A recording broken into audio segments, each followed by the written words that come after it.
Hi folks, this is Jay. Hope you're okay today. We're looking at clear evidence for the resurrection of Christ. We've just been looking at the history of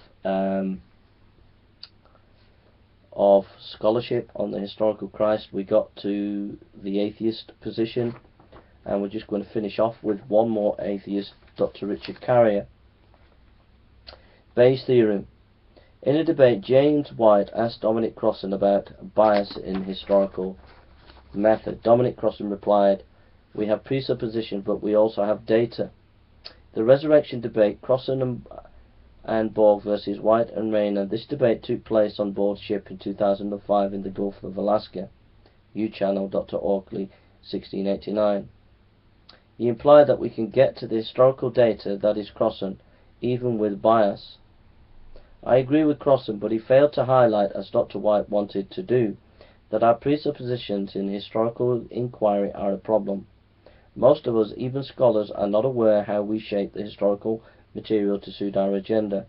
What bias do you bring to the table? How are they shaping you as you look at the material?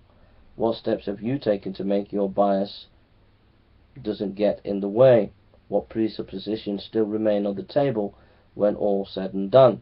As we have looked at the historical Jesus studies in the New Atheist, we all have to be more conscious of our bias, be more honest and upfront about it.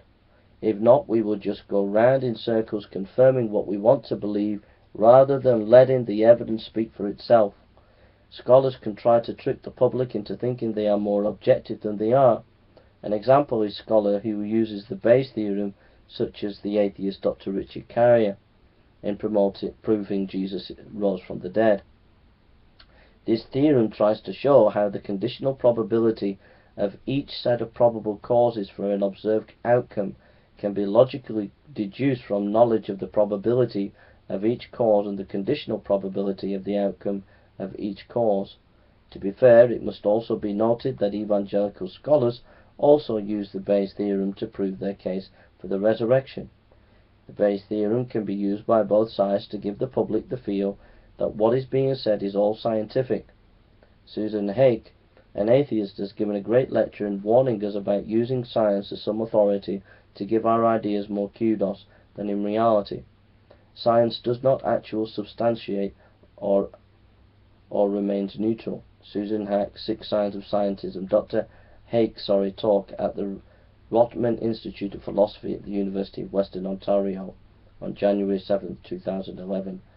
Engaged is scientism the view that natural science is the most authoritative way at looking at the world and is superior to other interpretations of life?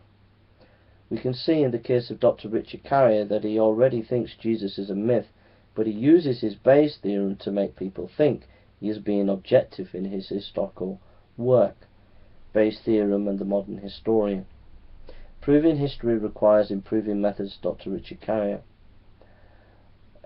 What Dr. Richard Carrier fails to tell people, the theorem is not used by most historians and is subjective in many cases when used for the historical task. The great difficulty, quote, about applying the theory is that it is often not at all clear what value should be given to the prior probability. David Bartholomew, Statistician, page 17, Resurrection of Jesus, Mike Licona, IVP. David Bartholomew, page 117, same book. Thus, the Bayes' theorem is subjective. Page 117, Dr. McLeod. Virtually no historian used it. So what we've seen so far is we've just looked at the history of scholarship on the historical Christ. We looked at the general history of the 19th century up to the early 20th century. We looked at modern scholars in atheists and what they think. And what we found is they're all biased, and they're not seriously considering the historical task and trying to do it in an objective way.